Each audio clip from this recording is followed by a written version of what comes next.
Të nderuar teleshikues, mirëmbrëma. Siç ndodh rëndom, ju e keni vënë re më mirë se unë. Sapo kishim përfunduar skaletën e emisionit sotëm, kur befas një ngjarje mjaft e çuditshme ndodhi. Orët e fundit. Lulzim Basha është thirrur në SPAK pas dite, buz mbrëmje. Ndryshe nga gjithë dynjaja që thirrën në mëngjes, Lulin e kishin thirrur pas dite. Unë nuk e besova në fillim, thash Allah, edhe gënjejnë se bota e disinformimit tani të nderuar teleshikues është shumë e madhe.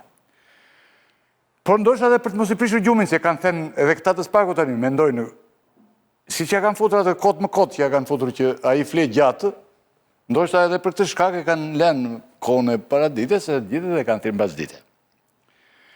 Pra, në fillim të këtij emisioni, ne do të flasim për thirrjen e Lulzim Bashës në SPAK.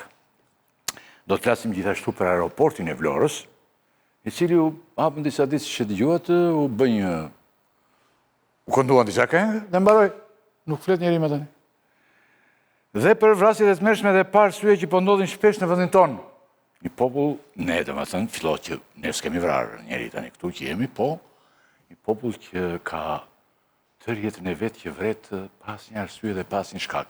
Unë kam thirrur edhe sociologë në këtë që të na ndihmojnë, të thonë një dhe që ndodh. Në pjesën e dytë pastaj do jemi përsëri me këto situata, jo për vrasjet, por për këto situata, për Erion Veliajn e Mtej, por parë në një kënd edhe më politik. Në studio, në pjesën e parë, po dhe në të dytën, do të kemë Klodiana Lala, gazetare dhe drejtuese në Shënjestër, në News 24, faleminderit shumë. Zonja Ola Xama, gazetare, drejtuese Kronos në televizionin, ku ne punojmë së bashku. Faleminderit shumë. Zotni Klodian Tomori, gazetari i njohur dhe Kapitali Pikal. Mirëmbrëma. Ndryshe kishim emrin më parë aty, emrin e emisionit dhe pastaj bëre Kapital, dhe duket më mirë Kapital. Po është me but. Si ishte i pari? Ishte titull i egër shumë për popullatën. Po pra. Me Kapital s'del keq. Jo, Kapitali është... Edhe kapitalisti shikon, ngrihet, dëgjon, po në atë rastin e parë ky... Dhe zoti Ergjys Mërtiri, sociolog dhe analist dhe mik i emisionit. Në lidhje direkte, ne do të kemi pas në pjesën fundore, po jo fundore, në pjesën që përmenda unë, për vrasjet dhe për këto, edhe Denada Toçe në një psikologe në një lidhje direkte.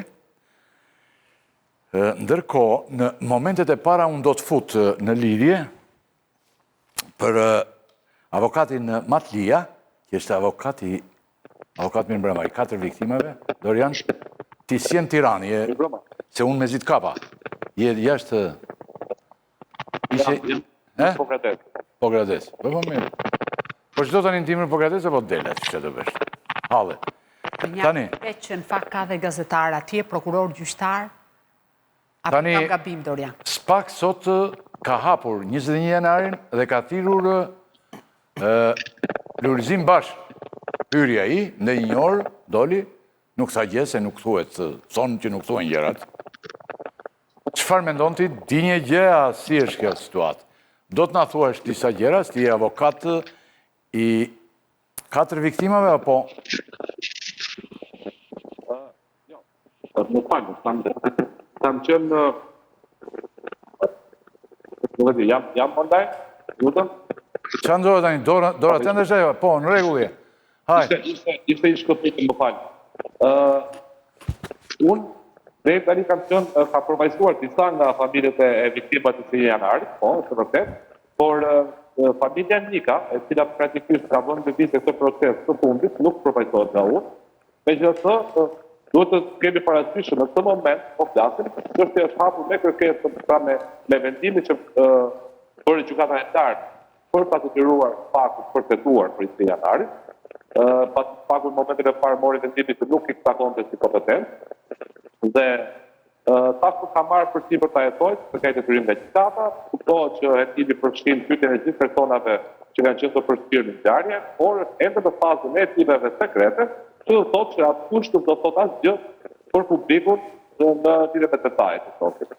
Avokat, ti beson që kjo çështje në fund do të jetohet vërtet? 21 janari? Besoj po. Besoj, por ka një lidhje të detyrueshme të drejtë për drejtë me ekspertizën e prerjes që gjet në trupin e Alex Nik. Kjo është e rëndësishme për të sqaruar, në kohë të dikushme nuk arriti të kishte një sukses ekspertiza, sot ka mjete të specializuar të pasditur dhe mund arrijë. Me atë kësaj gjë dhe me gjithë shpite tjera dhe me audio përgjimin që zhunë në pozicionit pakut, është e mundur për të zbardhur ngjarje krejtësisht nga çdo në kohën e kaluar. Pra, unë shoh që ka mundësi të tjera.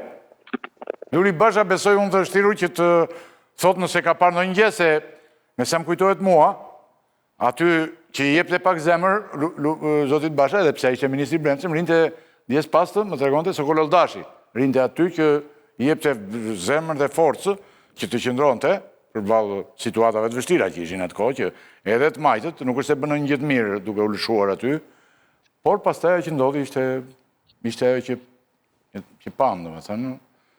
Kemi parasysh papranueshme dhe masakër. Kemi ministri i Brendshëm, dhe jo vetëm kaq, por në audio përgjimin e dorëzuar të pakut, është përmendur një frazë në moment që thuhet ja po të kaloj ministri.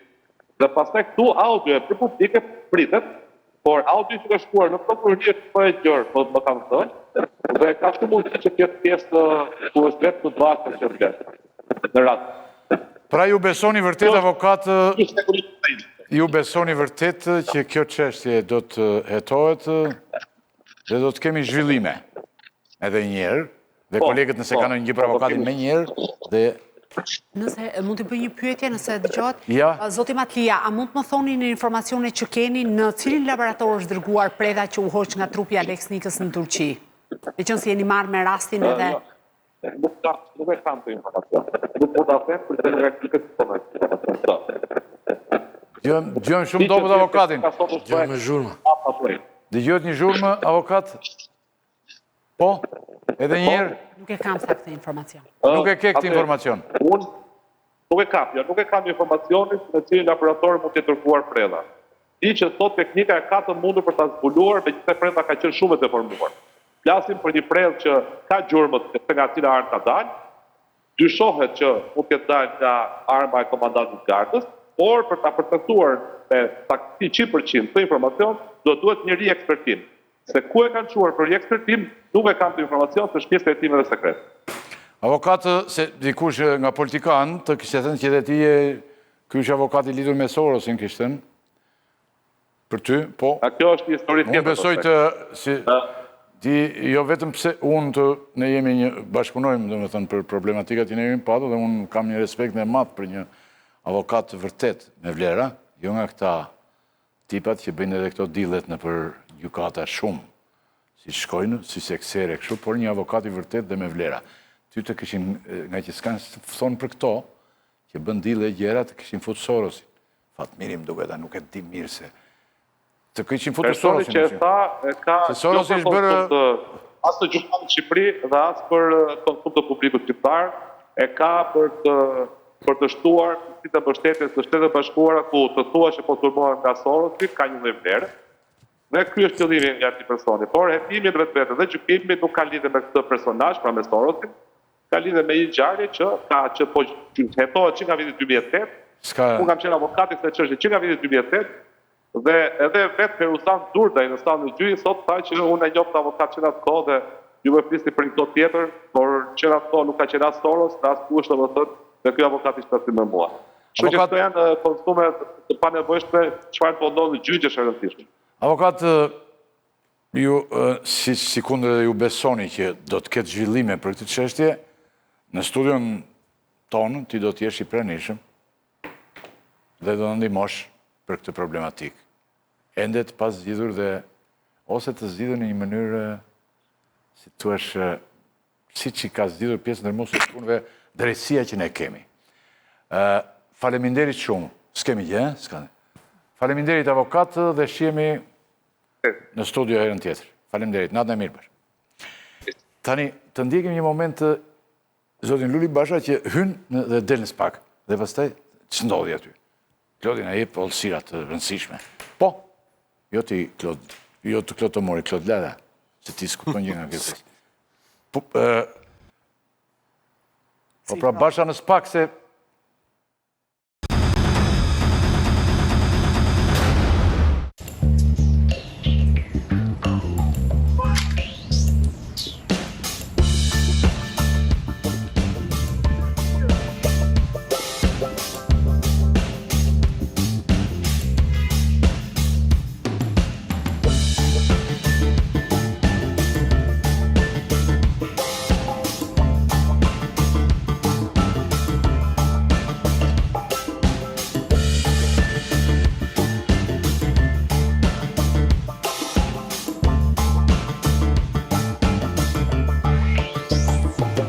Zoti Basha, një orë në prokurinë e posaçme, cili është interesi i prokurorëve mbi dëshminë tuaj? Jam thirrur si person që ka dieni për një çështje në hetim. 21 janar? Informacionin se për cilën çështje jam thirrur, ju lutem ta merrni drejt për drejt te institucioni, sepse ligjërisht duhet të respektoj sekretin hetimor. Ka pasur urdhër 21 janar për të qelluar. Këto ishin gjithçka që kisha për të deklaruar për këtë çështje. Për tjerat me siguri ju ka marrë malli për konferencë për shtyp, po duhet prisni edhe pak. Po juve ju ka marrë malli? Mirupafshim.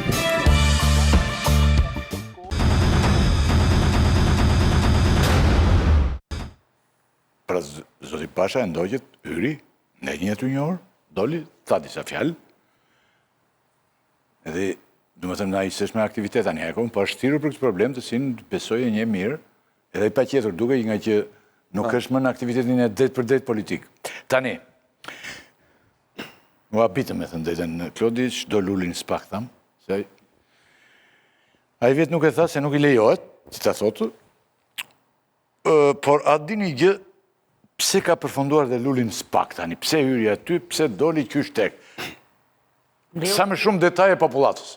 Tani, vetëm 2 momente nëse më lejon, lidhur me akuzat që sot zoti Fatmir Mediu, ish ministri i mbrojtjes, hodhi ndaj avokatit Dorian Matia, duke konsideruar atë si një avokat të lidhur me Sorosin, mendoj që ishin jo vetëm absolutisht pa drejta dhe të pa baza, por kam përshtypjen që ishin një tentativ e zotit Mediu për të fokusuar gjithë vëmendjen nga procesi i tij.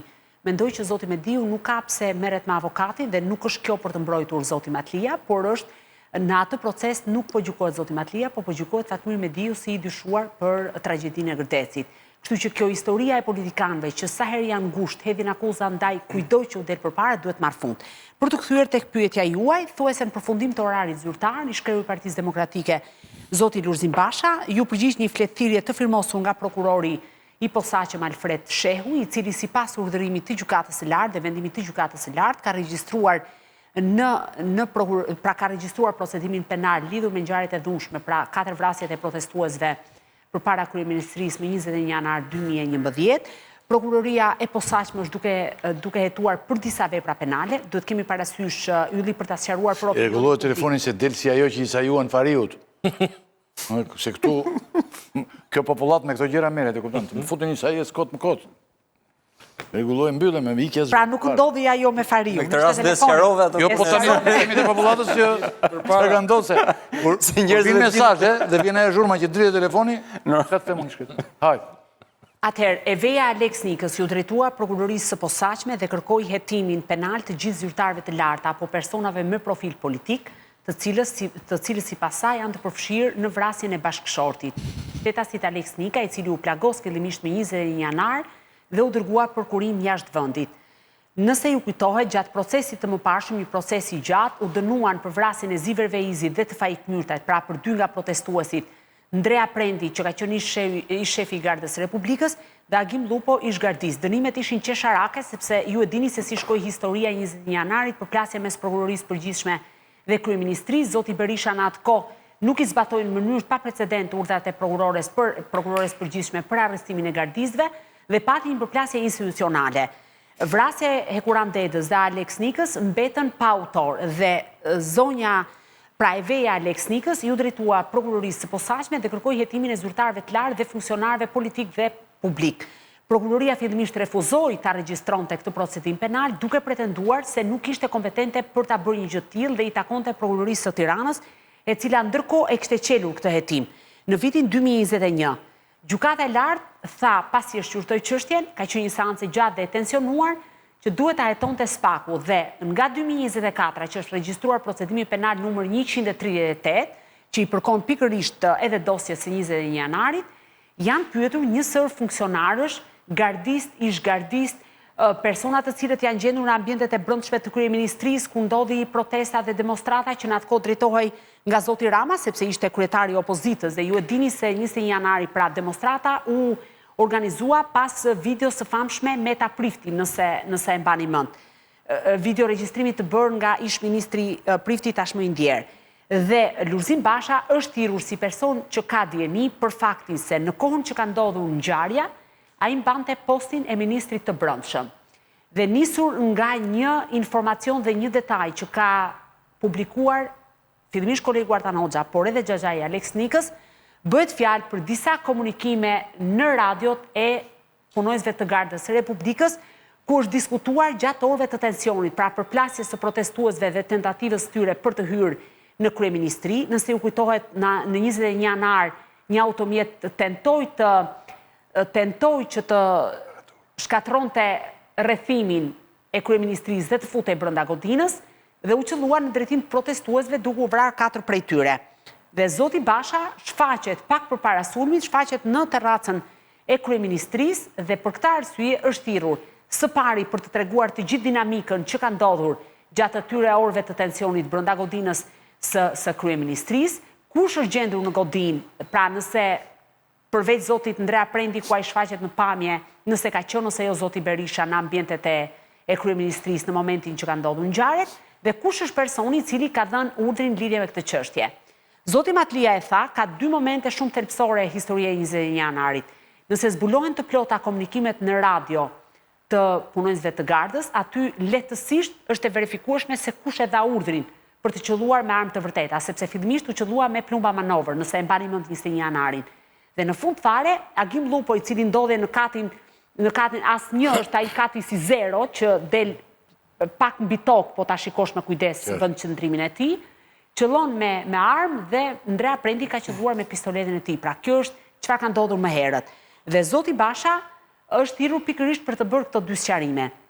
Së pari, nëse mund të konsiderohen si prove fort ose mundësi reale për zbardhur këtë ngjarje janë komunikimet, të cilat ne kemi dëgjuar vetëm një pjesë prej tyre, por ne nuk e dim se sa të dhëna të tjera kanë arritur të grumbullojnë prokurorët, dhe e dyta është shprehja që u hoq nga koka Alex Nikës në Turqi. Gjatë hetimit dhe gjykimit të parë, autoritetet shqiptare thanë që ne nuk kemi asnjë mundësi potenciale dhe nuk kemi jo vetëm ekspert, por edhe laborator për të kuptuar dhe për të zbërthyer apo për të analizuar se nga cila armë ka dalë kjo predh.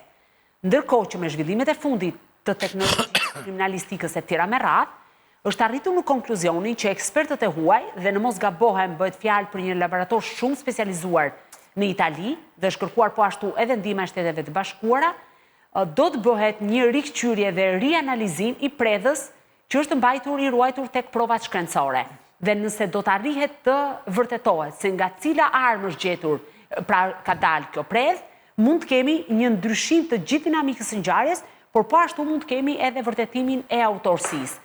Dhe këto janë 2 momentet kyçe që prokuroria është duke parë. Më pas është kërkuar, sepse nëse e mbani mend, gjatë gjykimit të parë, shteti shqiptar i kërkoi ndihmë Shteteve të Bashkuara të Amerikës për të rikthyer të gjithë pamjet filmike të serverit të kryeministrisë, i cili rezultoi i fshirë pas ngjarjes. Dhe në atë kohë, amerikanët pretenduan që nuk e rikuperuan, por mendohet që tashmë, të thash edhe për shkak të zhvillimeve teknologjike, për shkak të përparimit të inteligjencës artificiale tjera me radhë, mund të kenë mundësi potenciale për të rikthyer këto pamje, sepse pamjet janë jo vetëm të kamerave të sigurisë në ambientet e jashtme të kryeministrisë. Inteligjenca mund të luajë një rol këtu thotë. Po sepse kanë dëgjoj laboratorë. Jo kjo që ka krijuar Rama, jo kjo gruaja që ka ndërtuar Rama. Të lutem tani se nuk mund ta bëjmë banale. Do të thënë duhet të jemi shumë serioz me një ngjarje që nëse vërtetohet apo për këtë kohë apo ti e thua kështu parimisht. Jo, është dërguar laborator në Itali. Është dërguar predha. Jo, përveç predhës. Atëherë, për ta sqaruar Ergys, në atë kohë serveri u fshi dhe ka patur një punonjës serveri u fshi. Tani është kërkuar përmes letërporosisë tentativa për rikuperimin. Më kupton? Dhe kjo mund të ndodhë për shkak të zhvillimeve teknologjike, thonë ekspertët. A do të bëhet kjo e mundur? Unë jam në gjendje ta them. Po SPAK-u e ka kërkuar. Po, e ka kërkuar dhe dyta ka kërkuar të konfirmohet se nga cila armë ka dalë pra plumbi Preda që ka... Ka që vërde njëri lartë, mbi server, mbi këto... Dakor, pra, edhe mund tjetë shkatruar tërsisht, po unë po të them qëfar është kërkuar, sepse nëse ka një server qëndror, ku mund të jenë ruajtur, sepse vërtet ata mund të kenë fshirë serverin e brendshëm, po mund të ruajnë në një server tjetër që, pra, serveri qëndror që mban gjitha pamjet, kështu që, prandaj, s'pak ka kërkuar ndihmë nga partnerët, me shpresën për të... Po në atë ko, sepse duhet të këthemi, është histori shumë e gjatë dhe unë jam marrë me procesin. Atëherë pati një ekspert IT-e i cili u arrestua dhe më pas mori pafajësinë. Këta që fshin serverin më shkruajnë u punësuan me njërë në aksh. Janë tani në aksh. Jo, tani janë të tjerë, punësuar të tjerë, se punësuar në radhë. Tani në atë kohë thanë që mund t'ishin edhe njerëz pra zyrtarë të kryeministrisë, të cilët ndërhynde në mos gabohem, në atë kohë është pyetur Gjergj Lezhja në prokurori, kur po diskutoj për çështjen e serverit. Pra, ka qenë në mos gabohem, punoi një zyrtar i lartë në kryeministri, pra që është pjesë e kryeministrisë, në mos gabohem sekretari i përgjithshëm. Kështu që sa i përket pjesës marrjes së dëshmive, në atë kohë janë marrë të gjitha dëshmit. Nëse potencialisht ka mundësi për të gjendur diku serveri qendror, dëshmitë marrë në atë kohë për mua nuk vlen se janë marrë në pushtetin e atij që sot është në akuzë, kështu që duhet besoj rimerën dëshmitë, se nuk ka kuptim. Ata në marrë në presion, ai që do thotë i shkrejtë, e ka marrë kërcënim fshi serverin, e ka fshi. Tani, Zoti Berisha ka kryer në atë kohë një ndër aktet më të paprecedenta në historinë e një shteti, që nuk zbatonte urdhrat e prokurores së përgjithshme për ndalimin e gardistëve, dhe ju e mbani mend që gardistët u mbajtën brenda rrethit. Atë justifikoj me idenë që mbetet gardë. Jo, zinxhiri pra, Po bëj fjalë për 4 të vrarë dhe pati një konflikt institucional. Tani, pavarësisht se si janë marrë dëshmit, nëse arrihen ergyst të rikuperohen të dhënat, nëse arrihet të provohet pra përmes komunikimeve në radio, se ndoshta një gardist në gjithë këto vite mund edhe të pendohet, në çfarë kuptimi të pendohet, ti ketë ruajtur këto komunikime në radio, të cilat aty janë të gjithë biseda që janë kryer mes parëve, sepse ata komunikonin në radio për shkak edhe të plan vendosjes që ishin në ambientet brenda dhe jashta kryeministrisë, dhe nëse këto rikuperohen, gjithmonë nëse ndodh, pastaj kemi një panoramë të gjithë gjës. Vetëm një pyetje kështu se ti merresh shumë me detaje me këto. Këto komunikimet në radio ruhen për më mbrapa apo janë fshirë, domethënë kuptimin si është procedura e kësaj? Janë fshirë dhe këto qëllimisht apo? Fakti që Zoti Berisha në atë kohë nuk zbatoi urdhrat e prokurores së përgjithshme, ju e mbani me Andrea Prendi, shkoi në Gardën e Republikës dhe ndryshoi edhe gjilpërën e pistoletës tij. Pra, filluan të manipulonin provat sa i përket 20 janarit. Por çështja është që çfarë ndodh? Komunikimet në radio mund t'i ketë ruajtur qoftë edhe njëri nga gardistët. Dhe ne dim për shembull që shumë gardistë sot që flasim janë funksionarë të lartë në Partinë Socialiste, janë në kuvend, por ke edhe në atëherë që të mos fshihemi pas gishtit ti dhe gjithë të provat të qarta e të gjithë, por të themi një gjë më të rëndësishme nëse e dim. A është Sali Berisha një nga personat që jetohet për 21 janar? Atëherë, Sali Berisha, shumë shkurt dhe shumë qartë. Zoti Berisha është i kallëzuar zyrtarisht nga Eveja Alex Nikës, për të cilin e konsideron si përgjegjës për vrasjen e bashortit të saj dhe se kanë 2 fëmijë, babain e 2 vajzave. Tani, përveç Zotit Berisha është i kallëzuar edhe Lulzim Basha dhe disa persona të tjerë që janë gjithë zinxhiri drejtues i Gardës së Republikës. Por deri në këto momente që ne jemi duke folur, prokuroria e posaçme ka regjistruar procedimin penal vetëm për veprat penale dhe ende nuk ka një person nënhetim me emër konkret. Sepse vetëm momentin kur emri i funksionarit, politikanit, biznesmenit e tjerë regjistrohet tek regjistri i veprave penale, atëherë ai merr cilësinë e personit nënhetim. Dhe deri më tani në informacionet që disponoj, nuk ka asnjë emër tek regjistri i veprave penale. A mund të ndodh pas pyetjes së Zotit Basha, a mund të ndodh pas ardhjes së përgjigjeve nga autoritetet e huaja, do duhet ta ndjekim hap pas hapi për të patur dhe një përgjigje më pas në lidhje me pyetjen tuaj. Por Zoti Berisha është i kallëzuar kryesor nga familja e Alex Nikës, pra xhaxhai, veja e tij, por edhe pjesa tjetër e familjes, të cilët për hir të vërtetës edhe me avokatin Matlia kanë shkuar deri në Strasburg.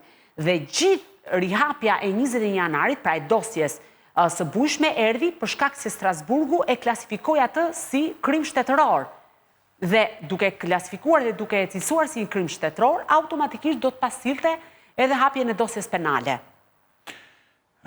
Okej, në gjuhën shqipe në rregull ishte avokatit, për dy personat ai tha do merrem personalisht. Jo, është përpara kjo. Lupo, duke gjuajtur më dërguan mua. Po, është momenti, pra është ai pozicioni që u tregova, që ndodhet në katin 0 të... Ja u kalojmë këtyre, mund ta futin këta? Dhe ka qenë ndër pamjet e para që është filmuar në atë kohë, edhe është transmetuar edhe në News 24. Nga aty filloi, nëse mbani mend, zoti Berisha fillimisht foli për gjuajtje në distancë të afërt me çadra, pistolete tira me radhë, dhe publikimi këtyre pamjeve solli në fakt edhe ndryshimin e gjithë trajektorisë së hetimit. Po, ja kalova unë, Rozhanit, po që se shpe futin Lupon në duke qilluar. Lupo është ky që ishte mëruar, pastaj është bërë i rëndësishëm. Jo, Lupo është dënuar me 3 vite me një dënim qesharak dhe tashmë ka përfunduar dënimin dhe unë nuk kam informacion se ku ai ndodhet. Ndërkohë Andrea Prentin e kam hasur disa herë gjatë punës time rastësisht rrugëve të kryeqytetit, por edhe ai nuk është më pjesë e Gardës Republikës. Tani në fakt pse mos na bllokon YouTube-i thon këta se ka armë. Po lere mos e fut se çfarë armë nuk lejoha YouTube-i, edhe YouTube-i ka hequr armët, vetëm këtu ka armë. Shqipëria, vetëm Shqipëria e mbushur. Ku i kemi prej vërtetë? YouTube-i ka marrë, i ka zhdukur, i zhdukur gjithë. Allah thuaj tani. Tani, në fakt njeriu që duhet të di për 20 janarin, si ka ndodhur ngjarjet dhe kush formalisht po them, kush ka dhënë urdhat është Lulzim Basha si ministri i Brendshëm, po un kam atë dyshimin që e thash në fillim, që aty rinte Sokolin des pas dhe i jepte edhe gajret, që të mos se nuk ishte mësuar me situata të tilla. Basha dhe nuk e di sa ka kapur. Por a mund të kthehet Basha në një bashkëpunëtor të drejtësisë, se Basha për shembull po di gjëra, mund të kthehet në një bashkëpunëtor, si bashkëpunëtor e njëri mirë është, ka qenë kryetar partie të gjitha. Mund të Nëse hetimet që zoti Basha është i implikuar, automatikisht më pas prokurorët mund t'i ofrojnë edhe statusin e bashkëpunëtorit, por mua më duket shumë e largët kjo ditë dhe nuk besoj që do të ndodhë. Po ky është një mendim personal nisur nga... Jo, nuk besoj se do të ndodhë. Sepse duhet pranoj fajsinë së pari për veprimet paligjshme. Ka bërë ai faj dhe pastaj se bashkëpunëtori duhet të jetë patjetër fajtor vetë. Patjetër duhet të jetë një person i cili tregon rrethana në Shqipëri sikur bashkëpunojnë të gjithë, edhe pa qenë fajtor. Dakor, pastaj kjo është histori tjetër, po në rastin konkret duhet pranoj që ka kryer faj vetë dhe shkelje penale dhe më pas të tregojë në vetë parë. Nuk mund të flas me të dhëna të përftuara nga persona të tretë. Po deklaratat publike që zoti Basha ka bërë, nëse mos gaboj ka qenë dhjetori vitit 2022, ku ka patur akuzat të rënda për çështjen e 1 janar ndaj kreut të Partisë Demokratike zotit Berisha, mund të jenë të administrueshme? Patjetër, janë të administruara. Jo mund të jenë, po janë informacione që kam, të gjitha kontradita që kanë pasur mes deklaratave, por edhe të bëra publike, sepse aty zoti Basha mund të pyetet edhe për rrethanat të cilat i ka bërë ato deklarata dhe qëndrimi që do mbajë zyrtarisht në prokurori. Dhe nëse ndodh që ka kontradita, mund të jetë një ndër ato truket e prokurorëve që më pas mund të fillojë një hetim edhe nisur mbi këtë gjë. Por në gjitha rastet, sidomos ku ka ngjarje të rënda të kësaj natyre dhe që janë vepra shumë të rënda nëse provohet urdhërimi një vrasje, edhe pse unë jam skeptike me thënë drejtën që 21 janari mund të shkojë deri në nivele të larta, sepse do duhet kesh prova shumë të forta, të pakundërshtueshme. Pra akuzat për vrasje nuk mund të bazohen vetëm në indicie, duhet të bazohen në prova të pakundërshtueshme sepse janë dënimet e marzhet e dënimeve shumë të larta. Kështu që kjo është dyshoj shumë që mund të shkojnë deri në nivele të larta, maksimumi që mund të bëjë prokuroria posaçme është të vërtetoj autorsinë e 2 vrasjeve të cilat kanë mbetur të pazbardhura. Pra të Alex Nikës dhe Ekuran Dedës, sepse për Ziver Veizin dhe për Faik Myrtajn ka persona të dënuar. Gjatë Brukseli thotë që është krim shtetëror, dhe krim shtetëror nuk mund të ndalet, mendojnë të paktën, tek gardisti. Pra nuk duhet trajtuar si ordinere. I shkau dora gardistit dhe vrau Zitimi gardistit. Që pëse quajmë krim shtetëror, siç e ka quajtur Strasburgu? Po unë e thash që aty filloi. Pra vendimi i Strasburgut solli edhe rihapjen e procedurës. Po domethënë dua të them që nëse pavarësisht çfarë thotë Strasburgu, prokurori do shkojnë në sallën e gjyqit dhe duhet t'ia provojë akuzën me prova. Nuk mund të niset nga fjalia e Strasburgut. Po dua të them, përdesa Strasburgu ka thënë kështu, duhet të ketë prova mendojnë se s'ma ha mendje se ata thonë kaq kollaj që është krim shtetëror. Pak fjalë nga secilin nëse do, keni dëshirë të thoni. Pak fjalë dhe të kalojmë te tema tjetër. Se do jetë në proces kjo. Luli do vi përsëri aty, do të flasë. Kjo nëse zbardhet, kjo do jetë një nga gjërat më të rëndësishme që tregojnë jo fundi, po të paktën që në për herë të parë dënohet dikush seriozisht për një gjë që është vërtet, po edhe jo për këto. Ky është krim politik, ndryshe nga këta që janë korrupsion e kështu dhe janë bërë fshehtas, ky është krim politik dhe është bërë haptas, është bërë pavarësisht se kush e ka bërë, po është bërë publik. Dhe besoj që kjo është i barë që duhet quhet deri në fund, sepse është i barë që rëndon ndërgjegjen e këtij shteti, që bëhet krimi publik në bulevard dhe nuk dënohet. Tomori? S'ke. Ola? Duhet ishte zbardhur shumë kohë më parë, por gjithmonë... Zbardhen shumë gjëra thuaj këtu. Tani do jetë shumë e vështirë.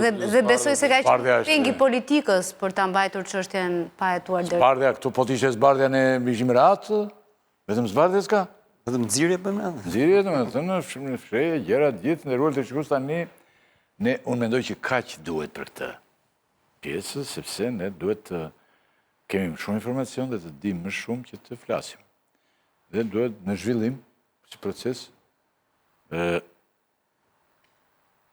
me thënë të ikim nga këj moment dhe të mbrim në një pikë që është shumë interesante. Si që në të rëndomë këtu në vendin ku jetojmë, zoti Tomori, bëhet një gjë, bërtitet forës me të gjithë fuqinë, dhe pastaj ajo për 10 ditë mbyllet. Maksimumi, se merr dhe 3 ditë. Dalin gjëra të tjera. Del një gjë tjetër dhe pam ikën. A do të sekuestrohet aeroporti i Vlorës? Ka zera, dhe unë nga një burim i sigurt, mora vesh që është drejt sekuestros. Po që përdorë dhe një fjalë tjetër përveç fjalës sekuestro? Konfiskim. Konfiskim. Është proces shumë i gjatë. Është do vendim të gjykatës së apelit. Konfiskimi është me vendim, po në këtë rast nuk funksionon me gjykatë. Tani, çfarë po ndodh tani me aeroportin e Vlorës, konflikti mes Begjetit, Begjet Pacollit, dhe Valon Ademit shpërtheu dhe nëpër media. Por tani, në Mazellan nuk flet njëri. Po se pak fare. Kemi heshtje, sidomos nga autoritetet. Ç'po ndodh tani dhe çfarë pasojash ka sheri mes këtyre për qytetarët të zoti Tomori fillon ti dhe vazhdon zonja Xama. Ajo që po ndodh është që çështja ka shkuar në prokurori, ku palët akuzojnë njëra tjetrën. Fillimisht ishte Valon Ademi i cili beri kallëzim penal për ortakun e tij Begjet Pacolli, dhe tani nga prokuroria doli lajmi tjetër se edhe zoti Pacolli ka bërë kallëzim penal ndaj noteres, ndaj ish administratorit të tij për mashtrime. Zoti Pacolli, noterja e tij, noterja që ka bërë veprimet. Noterja që presupozohet se ka bërë veprimet e asaj kontratës famshme që ekziston për shitjen e aksioneve. Pra, thuhet që është një kontratë notariale. Do të thënë ky pretendon dhe falsifikimin e firmave. Po, ky thotë që këto janë bërë në mënyrë të falsifikuar, thotë se unë nuk jam mashtruar, thotë.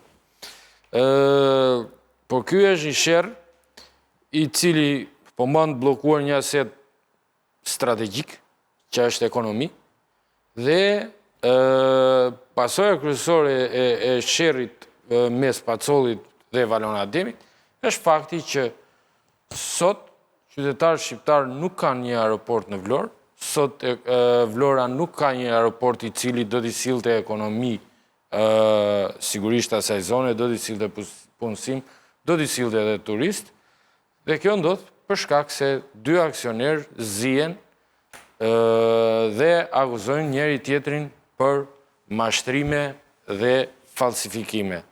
Tani, kjo është një çështje e cila në finale na tregon një gjë që normalisht duhet të ishte ose që më saktë është shumë normale, që asetet strategjike të vendit nuk mund t'i jepen sekserve dhe biznesmenëve të tipit të atyre dyve që janë ortak në atë aeroport, pasi përfundon në këtë situatë. Pra, është ndërruar e gjithë puna aty, që ti ke një aset strategjik të cilin duhet ta kishe hapur dhe në funksionim që prej prillit të këtij viti, që para sezonit, se vajtën edhe e përuruan këta nëse e mban mend, erdhi zoti Pacolli me avionin e vet, zbriti në aeroport dhe thanë e hapën para fushatës.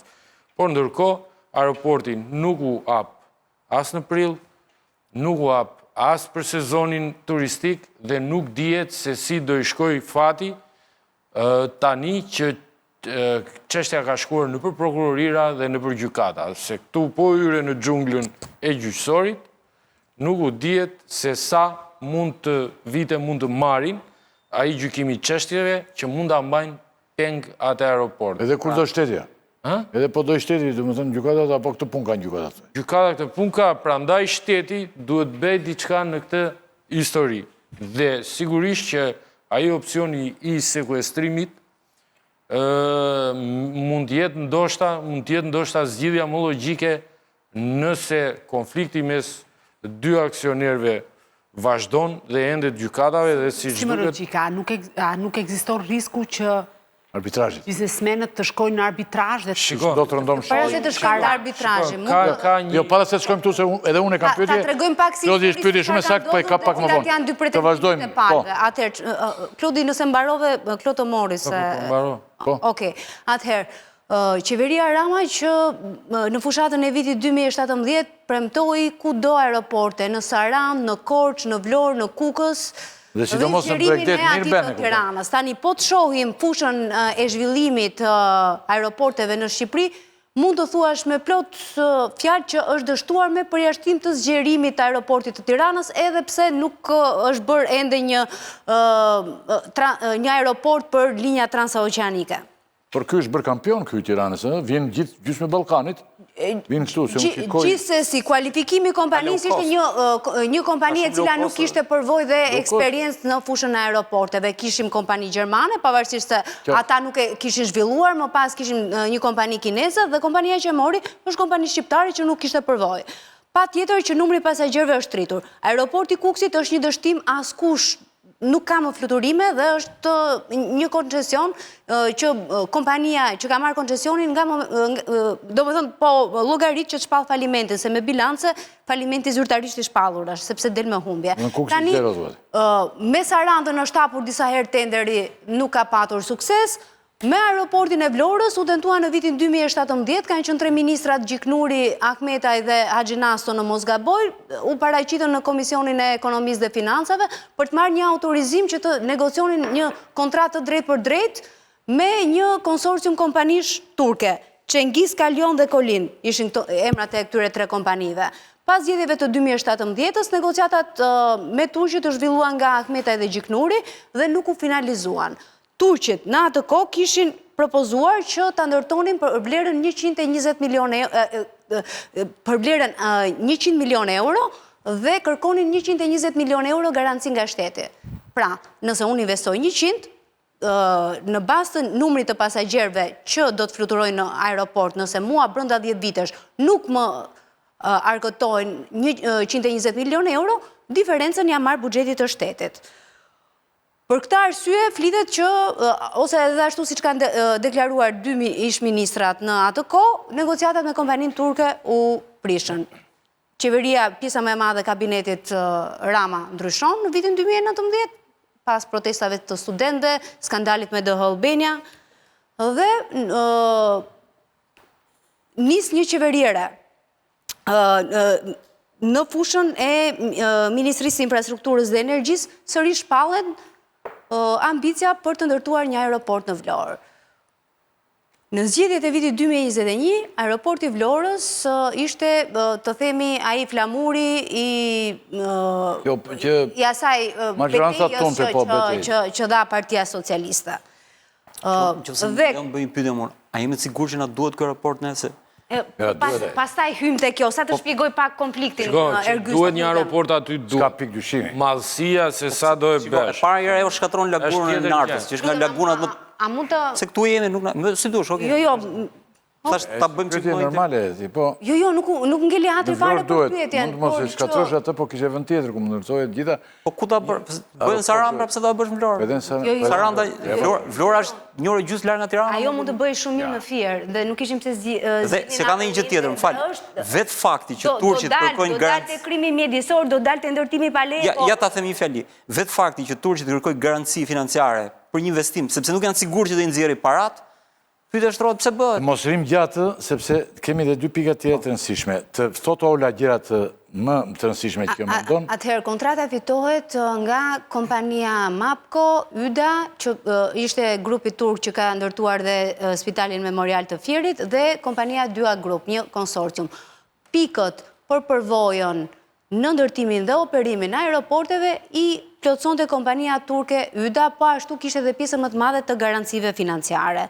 Kontrata kishte vlerë investimi 104 milion euro dhe garancia që jepte buxheti shtetit ishte 140 milion euro. Në dhjetor të vitit 2022, kompania YDA shet aksionet të kompania MAPCO, 40% që zotron. Dhe u bën me 98% të pacollit. Për vlerën 4.200 euro, që si mund të shesësh për 4.200 euro, një koncesion që ka 734 milion euro fitim në 30 vjet, pra mesatarisht 20 milion euro. Është futur si kompani eksperte që lejohet për të bërë të punë, po pastaj unë pyeta më pas një sekond vetëm, që të themi edhe për shikuesin, unë pyeta më pas dhe më shpjeguan që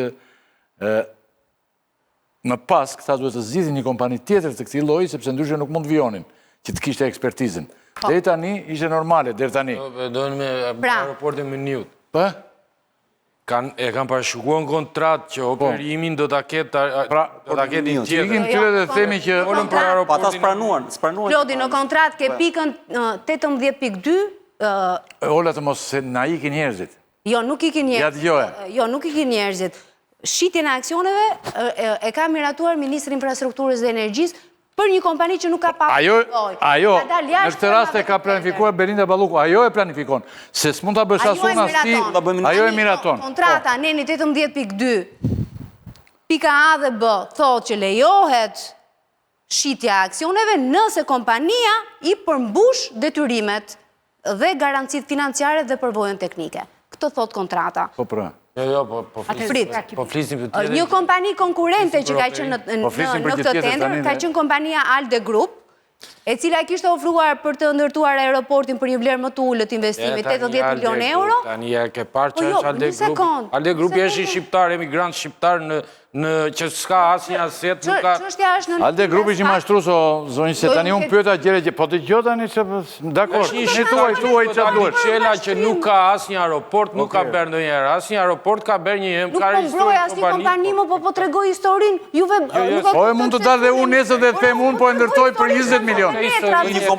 Kjo histori është... Jo, mos e kuptoj, po tregoj pretendimin e gjithë palëve këtu. Se kuptoj, kjo ka qenë mashtrus, nuk kam dalë tu asë shpallë gjykatë. Tani kemi një problem, problemi që po ngreu në shky. Ne kemi folur gjatë në emisionin e kaluar të ne, në emisionet e pakt, se nuk bëhet as sekundi, bëhet shumë pak, në emisionet e pakt është bërë këtu.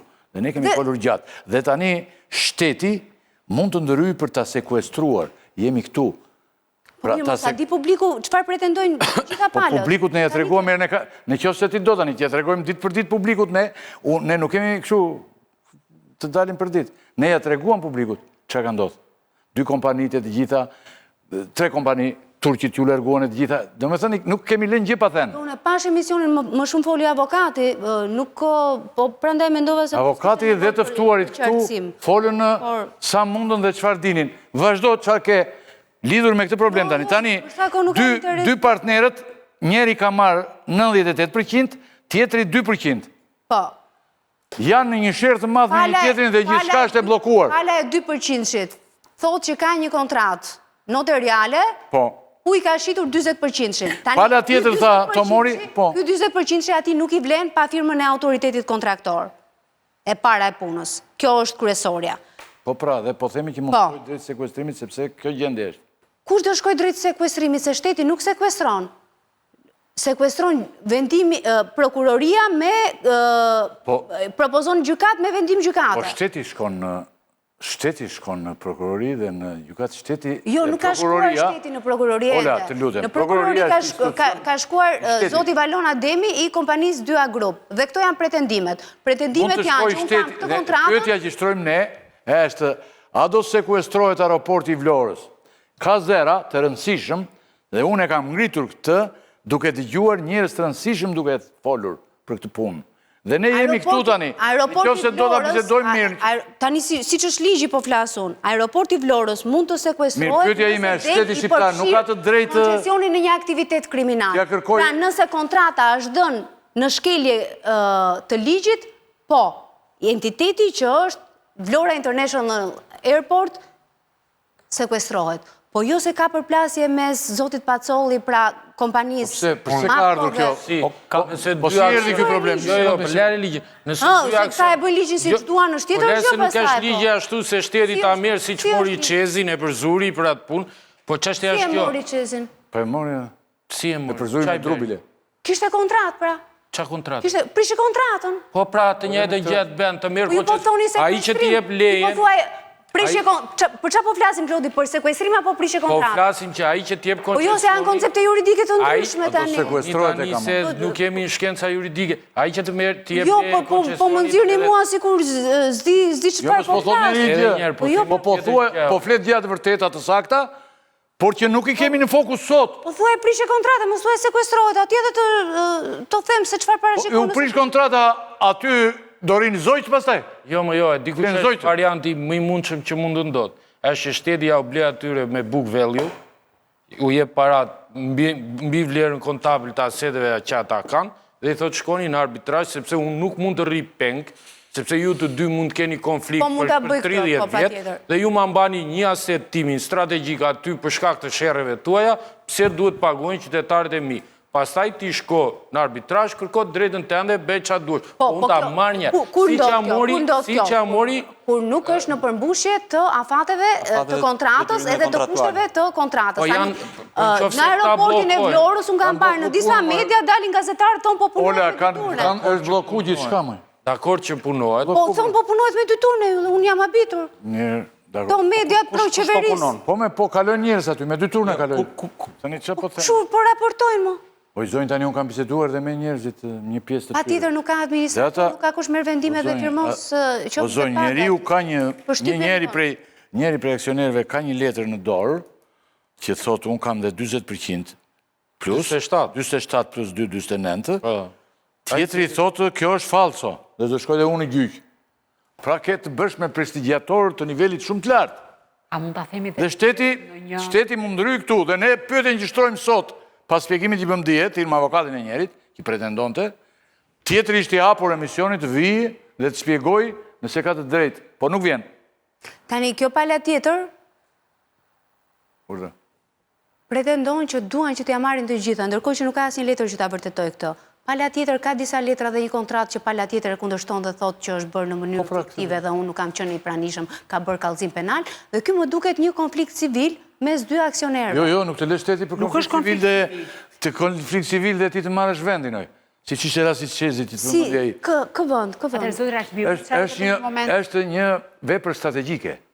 Dhe nuk je duke ndërtuar një gradat-qelë dhe po mbeti ajo si që kanë mbetur në Tiranë gjysmat. Si prish pun njeriu. Nuk i prish pun njeriu se ka mbetur dhe nuk po punohet tani te ishe eksplozita. Është bërë një malë aty dhe nuk po punohet me. Jo, po me një situatë paralele. Por ndërsa këtu kemi të bëjmë me një vepër strategjike. Që po themit e pasaportave, për shembull, nëse do kishe një sherrë aty dhe ata do bllokonin kompaninë, çfarë do bënte shteti? Po unë nuk shoh asnjë fakt që të jetë bllokuar. Ndaj jam duke thënë këtë. E thotë që po punohet. Atje po punohet. Këto pretendime duhet të dalin në shkurt 2026. A është 36 muaj kontrata? A është dhe një ndërtimit në shkurt? Ajo është inauguruar për atë punë, e kanë hapur. Jo, kam quar disa për informacion të Ministri e Infrastrukturës për vlerën e investimentit. Punimet dhe javën tjetër ne vjojmë. Sot kemi këte dhe shteti unë kam dëgjuar që ka mundësi të sekuestrohet. A mund të ndërhyj pak zotëra Rakip? Dhe jo vetëm unë, po dhe tjerë. A mund të ndërhyj pak zotëra? Nëse munde. Po. Atëherë, Valon Ademi, që është administrator ose pronari kompanisë Dyja Group, që është bashkëortak me Begjet Pacollin, i është drejtuar prokurorisë të Tiranës me i kallëzim penal ndaj zotit Pacolli, vllajt të tij dhe ish administratorëve të kompanisë Magbon, mos gabohem. Prokuroria e Tiranës ka qelur një hetim penal dhe ka pyetur disa nga personat të cilët janë të përfshirë në këtë përplasje që duket afere pastër korruptive pas përplasjeve të Pacollit dhe Valon Ademit në Bengazi, ku atje po ndërtoi një vepër tjetër. Gjatë kësaj kohe, rreth 2 muaj, prokurorët kanë pyetur Valon Ademin e Dyja Group, kanë pyetur vllajën e Begjet Pacollit, Emin Pacolli, kanë pyetur Nelson Qelën, që është ish administratori kompanisë së Pacollit, dhe kanë pyetur edhe Valon Lukën, që është po ashtu ish administrator. Që ka zbuar, eftova unë, Lukën nuk Pra vit. ka dhe hetim penal, përveç Edhe ai që është ka ikur në afër vendeve skandinave, ta nuk vit. Kanë kallëzuar Ai ka qenë njeriu i afërt i Zotit Pacolli, dhe sot fundi ka mbajtur krahun e Valon Ademit. Atëherë, ta përfunduar dhe përshkuar tek sekuestrimi, cila është rruga dhe si mund të bëhet. Prokuroria e Tiranës ka zyrtarisht person nën hetim shtetasin Nelson Qela, që është ish administratori kompanisë së Begjet Pacollit, i Magbos, që është shoqëria MØM në Zvicër, ndërkohë shoqëria B, që është bashkuar me 2A grupin dhe është në pas kjo Vlora International Airport, që është edhe kompania që ka fituar edhe koncesionin. Tani çfarë ndodh? Nelson Qela është në hetim për veprën penale ndërhyrje të paautorizuar në të dhënat kompjuterike. Sepse sipas një akti ekspertimi, pretendojnë prokurorët, ka ndërhyrë në të dhënat duke ndryshuar të dhëna jo në favor të kompanisë 2A Group. Tani çfarë ndodh? Në momentin që prokurorët arrin të provojnë që kontratat apo numri i aksioneve, pra që kanë 2 aksionerët, janë ndryshuar mbi bazën e të dhënave të falsifikuara dhe përplasjet mes tyre janë duke cënuar një pronë e cila konsiderohet në një farë mënyre investim strategjik ose një gjë strategjike për vendin, atëherë vetë prokuroria i drejtohet gjykatës dhe bëhet sekuestrimi. Jo, Klodi. Të lutem. Sekuestrimi bëhet, lexoje se e ke paragraf të veçantë te Kodi Procedurës Civile, kur entiteti është përfshirë në aferë korruptive. Pra, Vlora International Airport të ketë, pra, vetëm nëse ka patur bashkëpunim shtetëror që të merret koncesionin. Ndryshe prokuroria dënon individin, administratorin, ose personin që ka mashtruar dhe falsifikuar, se po hetohet për aferë korruptive, nuk po heton prokuroria e Tiranës për aferë korruptive. Nuk e kuptove çfarë thash. Thash, zyrtarisht ka në hetim Nelson Qelën, ish administratori Magbo Group, i cili sapo është njoftuar që është person në hetim, ka dhënë dorëheqjen nga kompania dhe është larguar. Se ky ka bërë atë vendimin e famshëm. Sepse ka bërë vendimin e famshëm që nuk shiten aksionet, nuk legjerohen. Në momentin që provohet që kompania Vlora International Airport ka kryer të dhëna ose ka kryer veprime fiktive ose veprime që cënojnë këtë gjë, prokurorisë... Çfarë ka përfituar Vlora International Airport si entitet? Çfarë ka përfituar për Vlora International po zihen të panë? Duhet ta thotë prokurori se unë s'mund të paraqitoj një hetim. Problemi është që kjo është... Kam një pyetje për këtë dhe të ikim se kam 2 pika tjera të rëndësishme. A mund të duhet të sekuestroj shteti aeroportin, thot se cili nga ju, si Klodi Qofse ata do kenë një sherë të tillë që do kanë ekspertizë të këtij lloji, këto 2, i dua prej tyre, a mund të sekuestroj shteti aeroportin pas ngjarjeve të fundit, dhe nëse aeroporti sekuestrohet, a mund të kemi rrezik dënimi arbitrazh për Shqipërinë? Këtë pyetje më mlidhni pak dhe të kalojmë në pikë tjetër. Shko, sigurisht, në qoftë se ata do të vazhdojnë, do kenë sherë dhe do bllokojnë funksionimin e aeroportit, shteti mund ta marrë kompaninë. Përsa i përket riskut të arbitrazhit, pastaj ka një fakt shumë interesant. I vetmi arbitrazh që Shqipëria ka fituar me lehtësinë më të madhe me këto kompanit koncesionare, është një arbitrazh me Bankers Petroleum.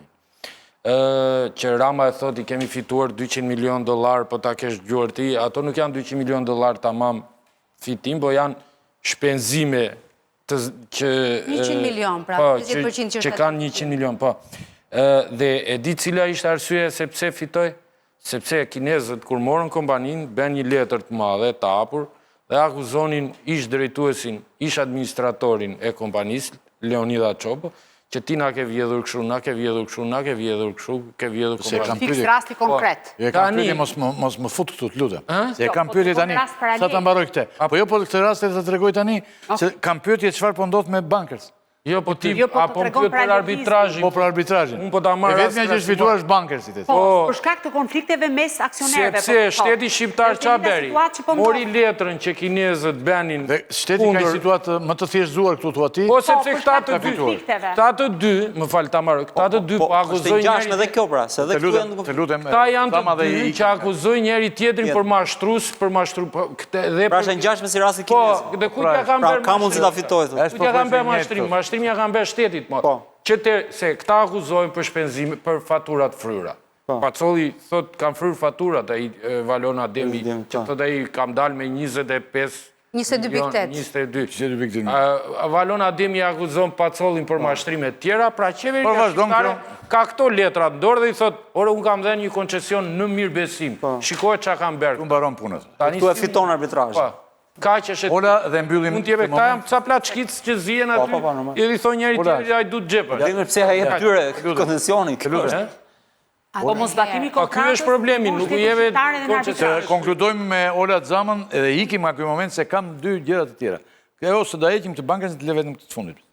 Atëherë, nëse ka sekuestrim nga ana e organeve të drejtësisë, duhet që të vërtetohet që entiteti Vlora International Airport ka qenë e përfshirë në shkelje të ligjit. Vetëm kështu mund ta bëj organi drejtësisë dhe kjo do të kërkonte një kohë të gjatë sekuestrim deri në një vendim të gjykatës së apelit që do marrë mesatarisht për çështjet penale të paktën 2 vjet duhen në Shqipëri që të bëhet konfiskimi. Mos të harrojmë se si e kemi situatën me sekuestrimin e inceneratorit të kompanisë Integrated Energy për inceneratorin e Tiranës, që jemi lantilli është në saturim dhe jemi në emergjencë mjedisore në Tiranë.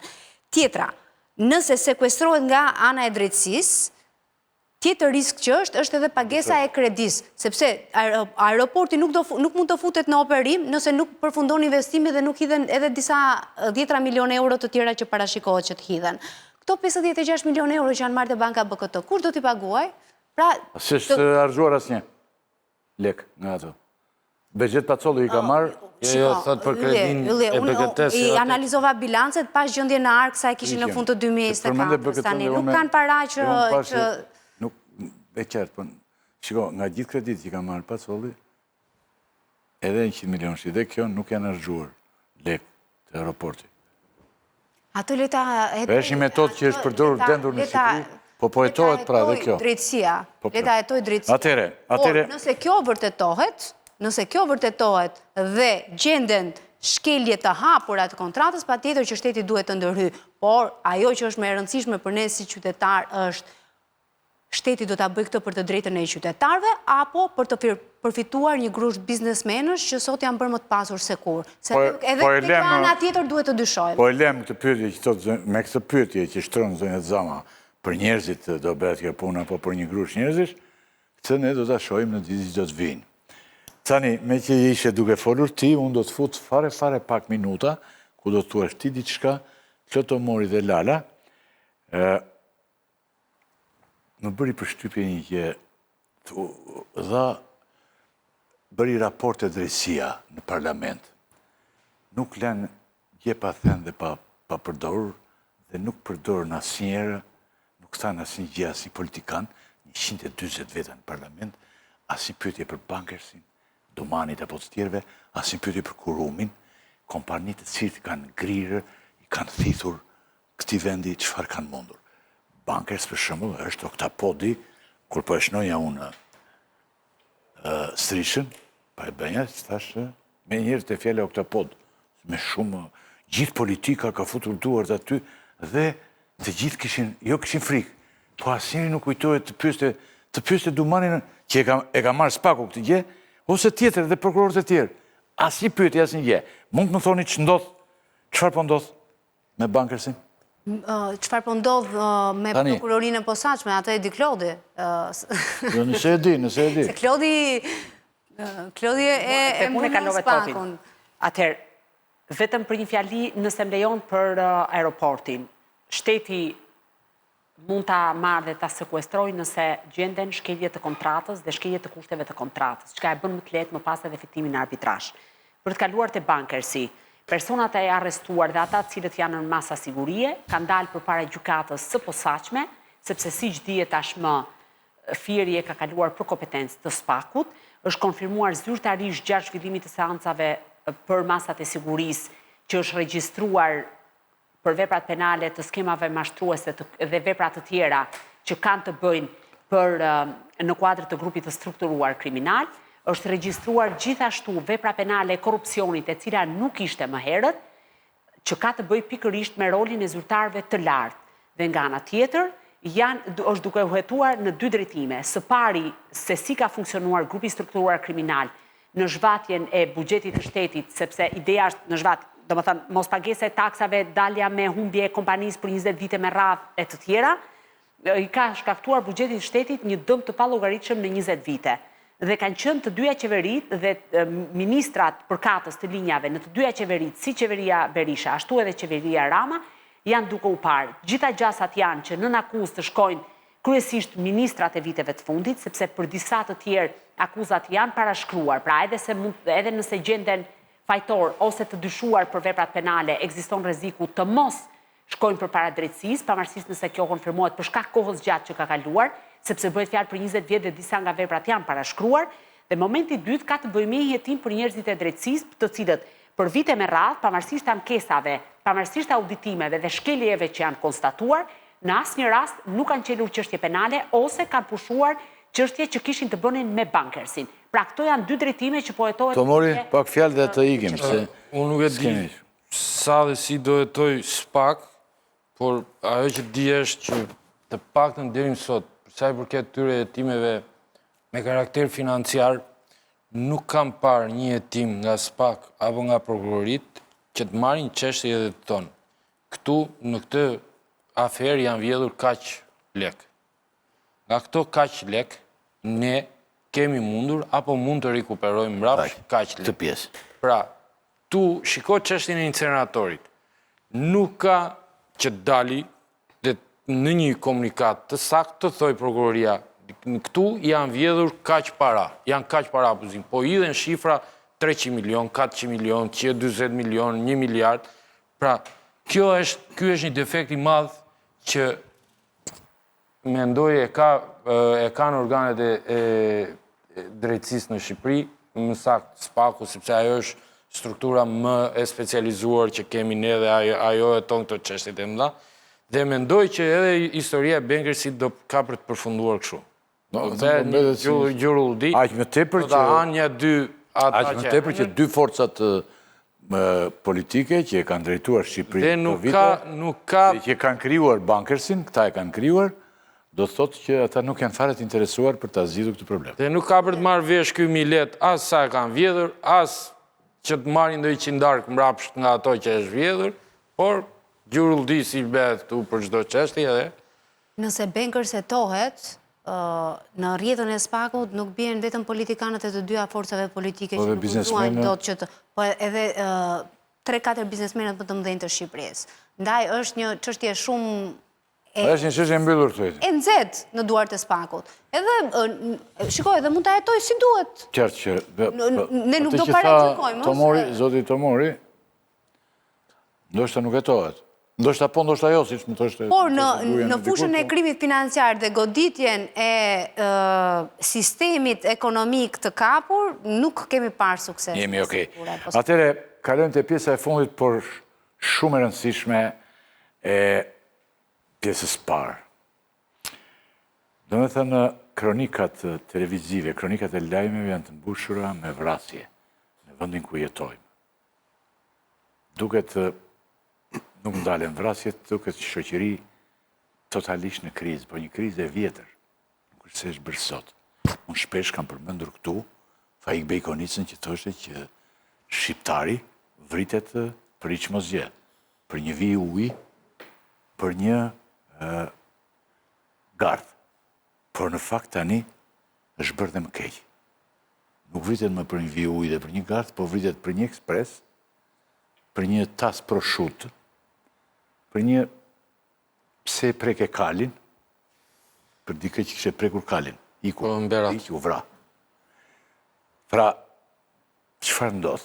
Një vend që ishte zhytur dhe pa përgatitur duket, një shoqëri e mbyllur totalisht, po ndoshta edhe me problematikat më përpara kësaj mbyllje së Orxhës, problematika shumë të mëdha. Tani një shoqëri ku brezat e rinj nuk shkojnë për shkolla dhe kur shkojnë i mbushin xhepat me diplomën falso. Njerëz të cilët nuk kanë asnjë përgjegjësi për jetën dhe për gjithçka dhe kemi mbritur në një gjendje të frikshme. Të martën Shqipëria regjistruar thash 3 vrasje. Në Tiranë një kuzhinier u vra për prosciuton, Lala, në Berat u vra për një kal, se ai 42 vjeçari pa kalin, e preku më duket, preku kalin dhe e vran. Ndërsa në Durrës djali vrau babain me thik. Mund të bëni një përmbledhje sa më të shkurtër të këtyre ngjarjeve Lala përpara se të hyjë Denada Toçe dhe Martiri. Në një lidhje përpiquni ta keni pas Klodit Denada. Denada mirë mbrëma. Faleminderit, ë. Mirë mbrëma. Do shta të kemi bërë që të presësh pak. Të kemi bërë të presësh pak, po do thotë disa fjalë Klodina Lala dhe ti me njerë do t'jesh në këtë. Ju e keni thënë qartë, zotë Rakipi, që shoqëria është në krizë. Ngjarjet, në fakt ishin 4 ngjarje brenda ditës, sepse kemi harruar dhe atë shpërthimin që u tentua të eliminohej një punonjës i tatimeve në Shkodër. Ngjarja e parë u regjistrua në Durrës, ku Marian Kodheli goditi për vdekje me thik babajnë e vet, një djalë i cili një pjesë të madhe të kohës e kishte jetuar jashtë vendit, kishte jetuar në Francë, kishte pasaport franceze, kishte jetuar më pas në Greqi dhe justifikimi që ka dhënë përpara ose alibia që ka dhënë para prokurorëve e godita babajnë sepse nuk po mlinte rehat teksa haja buk. Rasti dytë është rasti Filip Shehut, i cili goditi me thik për vdekje kolegun e tij në restorantin ku punonin dhe debati mes tyre sipas të gjitha dhënave të administruara kishte ndodhur për një tas proshut. Filip Shehu, i cili dyshohet që ka qenë me rekord edhe më herët, ka debatuar për proshutën dhe ka goditur kolegun i cili ndroi jetë. Ndërkohë rasti i tretë që po ashtu është i rëndë është rasti i Kristo Memës ose Kastriot Oxhaj, sepse ka 2 emra, i cili ishte dënuar për veprën penale të vrasjes, kishte qëndruar për vite me radhë i fshehur derisa vepra ishte parashkruar dhe vetëm pse Keli Hoxha, një 42 vjeçar, shkoi bashkë me fëmijët, me gruan dhe me nënën dhe preku kalin që përdorte Hoxhaj për shëtitjen e turistëve brenda kalas historike të Beratit, e goditi me thik dhe e la të vdekur. I përmenda telegrafisht për të thënë që në fakt asnjëra nga këto 3 ngjarje unë mendoj që nuk mund të parandalohej nga policia, sepse janë ngjarje të cilat kanë ndodhur në tension të momentit të tjera me radhë. Së mund të ri polici tani të ruaj more proshutën, ase mori proshutën. Budallëku është i pa parandalueshëm, nuk e parandalon dot. Këtu, pra duhet, ndryshe nga rasti Durrësi që ne kemi diskutuar në emisionin e kaluar, që mund të parandalohej, sepse ishin disa të rinj, të gjithë me rekorde, njëri ishte në kërkim nga Italia dhe unë kam thënë këtu, dhe ndërkohë vetëm 15 metra nga posta e policisë, lëviste me armë me vete, ishin zënë, kishin ngritur në këmbë gjithë zonën dhe policia nuk e vuri ujë në zjarr. Dhe ndërkohë që policia ka 1001 probleme me gradime, me zhgradime, me implikim, një polici që unë nuk e di se si ai drejtor i përgjithshëm i policisë vazhdon akoma të jetë në detyrë dhe nëse do të flasim për skandalet në policinë e shtetit janë si asnjëherë më parë. Këto 3 raste mendoj që kanë të bëjnë më shumë me edukimin dhe me zhbërjen e vlerave në shoqërinë shqiptare. Të futim zonja që nga familja dhe arsimi dhe më pas fillojnë Denada Toçe. Denada, to janë 3 raste të shkputura në një ditë, 4 raste në një ditë. Ishte para një muaji e vrau për drita të gjatë. Jemi si popull. Çfarë na tregojnë këto ngjarje për nivelin e dhunës dhe tensionin social në shoqërinë tonë? Po, ne kemi të bëjmë këtu me problematikat shëndetit mendor. Në të 3 rastet tregohet qartë një reagim i fort, impulsiv, agresiv, shkatrues, duke sigur ajo pika e fundit në ujë sjell derdhjen e gjithë irritimeve, problematikave jetësore, jetike, që lidhen ngushtësisht me problemet në shoqërinë tonë, dhe shoqëria jonë nuk është rrethuar vetëm me çështjet e problemeve të edukimit, se kjo është pa diskutim një nga elementet më të rëndësishëm. Po ne ju kemi një trashëgimi kulturore për sa i përket menaxhimit pra ne vazhdojmë të kemi norma kulturore bazuar në dhunë. Pra ne e përqendrojmë zgjidhjen tek zgjidhjet vetjake. Mendojmë që ja dalim kështu, sidomos kur vjen puna te gjenia mashkullore, sepse kjo është fatkeqësisht historiku dhe ky është precedenti më i lartë që ne kemi, që vazhdon akoma të ruhet nderi.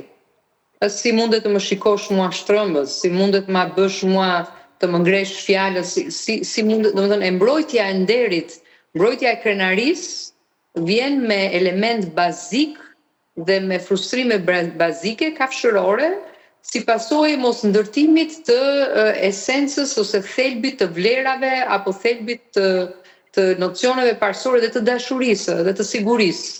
që këta persona nuk i kanë patur. Problematikat e shëndetit mendor nuk janë problematika rastësore.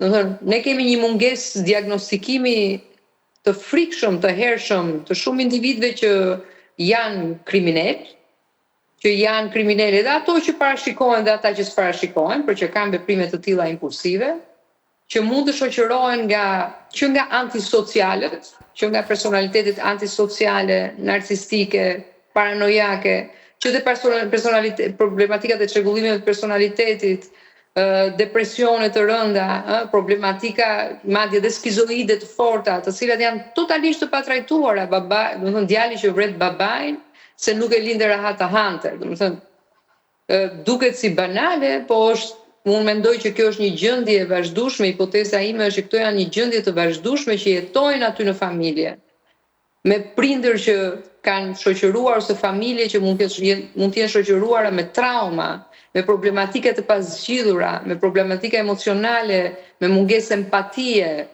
prindër të cilët janë gjithashtu ose kanë trashëguar gjithashtu dhunë në familje, nuk janë pasoja rastësore. Dhe ne kemi të trashëguar pjesën e dhunës në familje. Klodiana e di shumë mirë që sa vine rriten shifrat e dhunës në familje.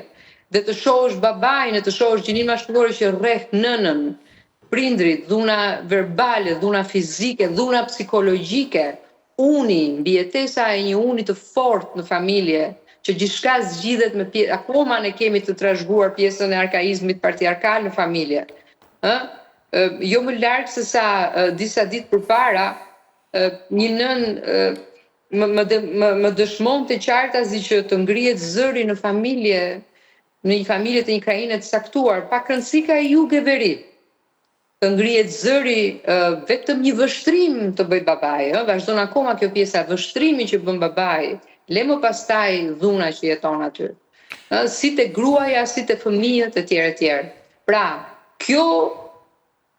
këto ngjarje janë ngjarje reflektimit të modeleve që ne i trashëgojmë vazhdueshëm, jo vetëm brenda kësaj familje të vogël që ne kemi, po dhe brenda familjes së madhe. Ju deri tani po flisit për krimin shtetëror, ju deri tani po flisnit për vjedhjen dhe nuk i bën më përshtypje njeriu ta dëgjosh se si modelet që janë qeverisëse, që drejtojnë të shoqëri, janë modelet më të shumtuara ku është legjitimuar vjedhja. Ne e bëjmë asocimin e politikanit me hajdutin. Vetë shtëpia e madhe fut në burg, arreston dhe investigon dhe nuk ka njeri sot që të më thotë që një politikan ose që tjetë brenda politikës e mos diskutohet vjedhja, e mos diskutohet zhvatja, e mos diskutohet përdhosja që i bëhet këtij vendi.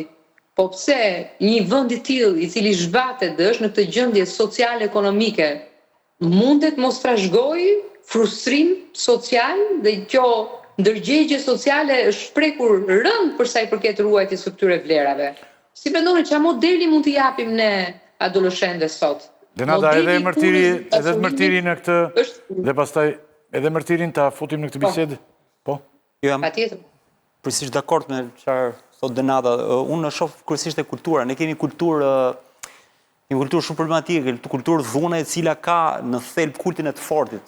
Çdo kulturë e cila nuk ka vlera, që është bosh nga vlerat, është boshatisur, ka vanitet, ka mungesë realizimi njerëzve në jetë, nuk bëjnë asgjë, nuk kanë asnjë lloj vlerë, nuk përcjellin asgjë, nuk e mbushin jetën e tyre me asgjë. Vetëm vlerë që mbajnë është kapajdelëku i fortë, i gangsterit, domethënë, dhe gangsterizmi është kthyer në vlerë e vetmja që dominon kudo. Dhe dominon jo vetëm tek nëpër këto getot apo zonat periferike, po dominon deri lart, deri në politikë, deri po të shohësh në parlament, mënyra se sillen ata, sillen si të fortë. Ata vetëm se janë para kamera aty dhe se po të kishin po burë nëpër brez do bënin një gjë. Domethënë nuk shoh asnjë lloj as në politikë, domethënë po ta shikosh sa. Sigurisht. Në parlament i shef që nuk ka empati për tjetrin, as për menaxhimin e komunikimit, as për menaxhimin jetik human. Dhe kjo vjen dhe natë sepse ne kontrolli empati sepse ne nuk kemi kultivuar gjë, nuk kemi mbjellë gjë. Nuk kemi si të korrim, nuk kemi... Po është e vjetër, asnjëherë s'kemi mbjellë. Patjetër, asnjëherë sepse ne nuk vlerësojmë njëri i cili punon me djers, ose ku diun mëson, studion, biles po të shoh përgjithsisht qeshin njerëzit po. Pra mungesa e edukimit thoni ju është jo vetëm mungesa e dhe cilësia e arsimit. Sigurisht pra kjo është mungesa e vlerave. Mungesa e vlerave. Do të thënë vlera më e madhe që sot ekziston në modelet drejtuese është vlera e akumulimit të materjes. Ka dhe një gjë, është nga jashtë brenda, jo nga brenda jashtë. Pra ne akumulojmë vlerën e materjeve. Çfarë shembulli jep, se më kujtua nga kjo që tha Ortirit e pjesa e materializimit. Çfarë shembulli mund t'i jap unë sot fëmijëve të mi dhe kësaj shoqërie, çfarë modeli japim ne, kur një politikan sot, më falni se nuk dua ta kthej politike, po këto janë modelet fatkeqësisht, një politikan sot apo një person i cili është oligark pra këtyre politikanëve trashëgon pasuri të cilat janë akumuluar në mënyrë të pashpjegueshme dhe ndërkohë që unë i edukoj fëmijët e mi se si të punojnë, si të kanë punuar vetë, se si të arrihet nëpërmjet punës, përpjekjeve, pra hard work, punë e rëndë, puno, që të mund të korrësh sukses, sepse këto janë modelet që bota ka, kur ti punon dhe punon fort dhe mëson fort dhe rritesh me vlerën e vetë aktualizimit intelektual mbi të gjitha, si mundet unë t'ja trashëgoj? Si t'ja trashëgoj unë fëmijës tim të gjë, kur ai shef që në do shtëpi, në do punë, në do karrierë, ti do duhet të vjedhësh, ose do duhet të kesh dhe të akumulosh prona pa fund, para pa fund. Ka dhe një ngatres shumë të madhe këtu që këtu nuk kuptojnë mirë se çfarë është morali. Dhe ngatrojnë shpeshherë moralin me kodin e nderit të rrugaçit. Domethënë për të morali ky është, ai që është i fortë, ai që bën ligjin, ai që sundon, ai që rreth tjerët. Dhe shpeshherë ngatrojnë për shembull trimërinë me budallëkun, domethënë se këta kujtojnë trimëri të vritesh nëpër rrugë apo për një fjalë goje të kacafytesh me tjetrin. Nëse ti nuk kacafytesh me këtë, ti tregohesh frikacak. Ndërkohë që trimnia, po tjetë për trimni, tregoj aty ti kur Rama të prish shpinë atje, apo ku di unë tregoje, ta kishe treguar në Serbi atje kur ishte çështja e Kosovës. Nuk bën shqiptarët nuk bëjnë trimni. Shqiptarët bëjnë budallëqe dhe i mbajnë për trimënira, i tregojnë gojë. Dhe di çfarë është kjo? Kjo është një zëvendësim. Shiko, kjo është një zëvendësim, mendoj unë. Pikërisht pra. Sepse ne kemi trashëguar zgjidhjet vetjake. Ne jemi ata persona të cilat zgjedhim në mënyrë impulsive, sepse nuk kemi zgjedhur vlerën e akumulimit nga brenda jashtë dhe nga jashtë brenda. Ne vazhdojmë të ecim dhe thonë shqiptarët kudo që i çon për shtatet, jo më jo, ç'është identiteti. Denata, një pyetje, Slot Gjala, që do pyeshin Denatën për çfarë? Denata, po ta them publikisht, unë e vlerësoj mendimin tënd, edhe me thënë drejtën, ajo çfarë doja thëja nuk i heq asnjë presje asaj çfarë ju thatë. Po nga ana tjetër, një anë negative, ose më saktë një impakt negativ na ka dhënë edhe debati mes psikologëve. Do të thënë, ju keni në mos gabohem afro 2 vite, që në vend që tishit njerëzit që mund ta ndihmonit të shoqërinë për të dalë nga kjo apatia ku ka rënë, nga kjo kriza e thellë morale, shoqërore e tjera me radhë, në fakt jeni ju psikologët që në një farë mënyre keni treguar një anë negative ose një anë e cila nuk mund t'ju ndaj më nga pjesa tjetër si që thoni ju politika, arsimi e tjera me radhë. Tani nisu nga kjo dhe unë e kam ndjekur debatin tuaj dhe sigurisht e dini qëndrimin tim publik, pyetja ime për ju është, a ju keni dhënë fund konflikteve brenda llojit dhe a ka sot një president apo president të ri të psikologut, sepse në një emision televiziv të zoti Fevziu, zonja Treska më ka bërë një sfidë publike për të përballur me mua për që një emision televiziv që nga i moment nuk është ndjerë më dhe është zhdukur, pra nuk ka pranuar të përballet. Nëse mundesh me 2 fjali, sparit na tregoni, a jeni ju, ose më saktë të pranoni, a jeni ju modeli që ndoshta edhe ju keni dhënë atë shtysën tuaj negative në raport me këtë gjën e madhe? Ka ndikuar? Diana, mua pëlqen shumë pyetja, sepse ti shuhesh për kurajon tënde televizive në raport me këto gjëra, dhe kjo kurajo vjen nga vërtetësia që ti ndjen dhe dhe e ke themeluar këtë gjë me kohë dhe të nderon kjo gjë. Unë personalisht mendoj që urdhri i psikologut nuk përfaqëson të gjithë psikologët në Shqipëri. Dhe sjellja e një individi nuk përfaqëson të gjithë psikologët, ne kemi kultin e individit dhe fatkeqësisht, dhe kur them fakt nuk është fakt, po është keqësia e leadershipit në urdhën e psikologut. Tregoj një rast. Ja Martiri, mund ta çojmë deri në fund. Po, flisëm. Të konkludojmë shpejt sepse kemi... Dëgjosh në mikrofon. Jo, ndjes. Po, ja do ta them shumë shkurt. Ne fatkeqësisht përfaqësohemi nga urdhri psikologut, nga një person i cili është mbështetur dhe nga politika, ti Klodiana e di shumë mirë këto gjëra, është mbështetur dhe nga politika fillimisht, edhe aktualisht me sa shoh, dhe nuk i ka hyrë deri më tani, edhe pse i ka të gjitha gjyqjet e humbura, nuk i ka hyrë asnjë gjëm në kënd duket, edhe pse ka një frikë aty dhe një izolim, siç ju e thatë, derisa personi të shkulet se si duket, ne kemi trashëguar prapë të njëjtin modeli i kultit të një individi i cili nuk e njeh mbarimin, nuk e njeh përfundimin e një misioni dhe lënia trashëgimisë së një misioni të dikujt tjetër. Dhe pavarësisht përpjekjeve, unë do të thosha që është një duhet madje në aspektin e komunitetit të psikologëve është për të përshëndetur fakti që të vetmit brenda urdhrave, se kjo ka ndodhur është precedent në gjithë urdhrat, Dolëm nga tema me këtë. Të mos mbetemi më dhe nata, se edhe bëri një gabim pak Klodi, hyri në një gjë tjetër. Nuk është në fokus ky problem.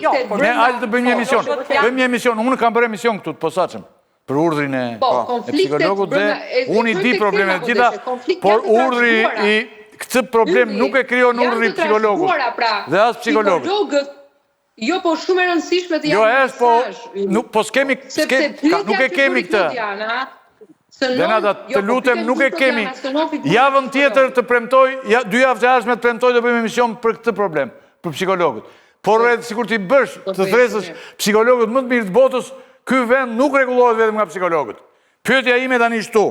Pse shteti shqiptar nuk e trajton dhunën e përditshme që ka arritur në nivel ekstrem si një emergjencë? Sepse nuk i ka mekanizmat e dur as të arsimimit fatkeqësisht edukimit. Një vend ku ka çeduar arsimi nuk është më mirë, as nuk është aty ku ishte, është më keq. Pra, në një vend ku ka çeduar arsimimi, pra arsimi, sistemi i arsimit dhe sistemi i shëndetësisë, është një dhe i sistemi i drejtësisë, janë 3 shtyllat kryesore të një vendi. Ne kemi ende ndëshkueshmëri të pa ndërtuar dhe të pra ne nuk e kemi çështjen e drejtësisë aty ku duhet, pra besimi për mua te drejtësia ka rënë, kur ti merr vendime të zgjidhesh në mënyrë vetjake, çështjet e pronave, ne na u vranin gjyqtar në mes gjykatës vetëm për çështje pronash. Ti ku nuk e ke të zgjidhur në mënyrë nëpërmjet drejtësisë çështjen e familjes, çështjen e trashëgimisë, çështjen e krimit, atëherë që këtu ti fillon të marrësh vendime, pra ndëshkueshmëria, mungesa e besimit në drejtësi, arsimi që për mua çedon në mënyrë pse shteti nuk e shpall emergjencë? Është një gjendje dramatike. Sepse nuk i ka mekanizmat e ndërhyrjes në rehabilitim. Ky shtet s'do ta shohë këtë punë. Mbrojtjes e individëve të adoleshentëve me probleme emocionale, me probleme sociale të agresivitetit brenda arsimit.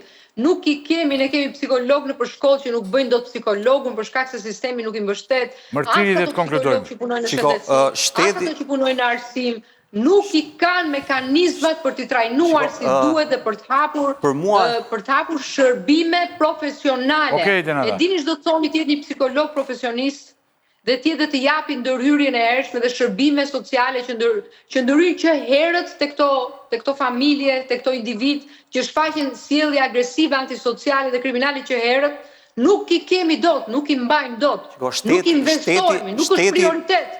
Nuk është prioritet.